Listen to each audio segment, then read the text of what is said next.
Hello English 100 class. This is one of your videos designed to help you get ready for Essay 2 on our book Between the World and Me. This video is only for people who are doing topic number 1, which is police brutality and the black body. So here's topic number 1. So let's look at it.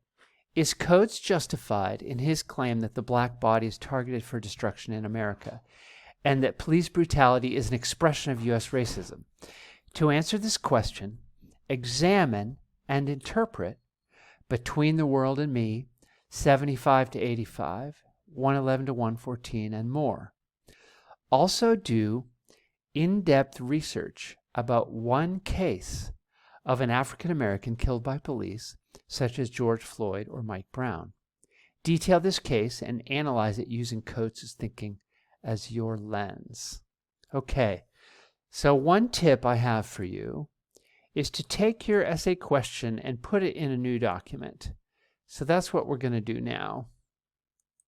So there's my essay question. And we're going to focus on this, at least to start.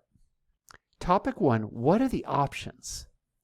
So notice you have this question. So part of your thought process is, for any essay question, what are my options? So you have to decide on a thesis, which is your argument, your opinion, right? What are the options? How could I answer this question? And once you are clear on the options, then you can decide what you think. Okay, so we're focusing on this part of the essay question. Is Coates justified in his claim that the black body is targeted for destruction in America and that police brutality is an expression of U.S. racism? So here's what I think the options are for you. So your thesis will be one of these, but you fill in the details, okay? So what are the options for answering this question? You could say, yes, Coates is justified in his claim. And yes, police brutality is about racism. So that's the option where you agree with Coates. Another option, no, Coates is not justified. Police brutality is not about racism, mainly. So this is where you disagree with Coates. You say, no, he's not justified in his claim. So think about what your opinion is. But of course, for big questions like this, there's in between. Okay? So you could say, in your paper, you could argue that Coates is partly justified. Police brutality is partly about racism. So this is in-betweener. You partly agree with Coates and you partly disagree. Okay? So this is one of your options. Okay? So in order to, while you're working on your pre-writing and getting ready, you're going to decide which option is you. Like, what will you argue in your paper? Okay? So that's my first tip for you. But now I have one more. What if you took your essay question and you started to cut it up like this? Let's make it not numbers. Let's make it bullets instead. Let's cut it up into parts. Let's cut it here too. So you're starting to break it down into parts, your essay question.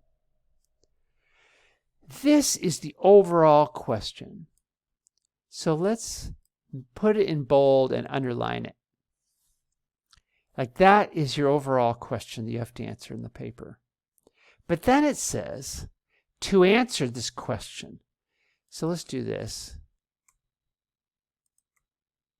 It's kind of like, in answering this overall question, you have part A and part B. So part A is to examine the book. And notice this is 75 to 85 is probably your most important. Like that 10 pages. You're going to be an expert on those 10 pages. Okay.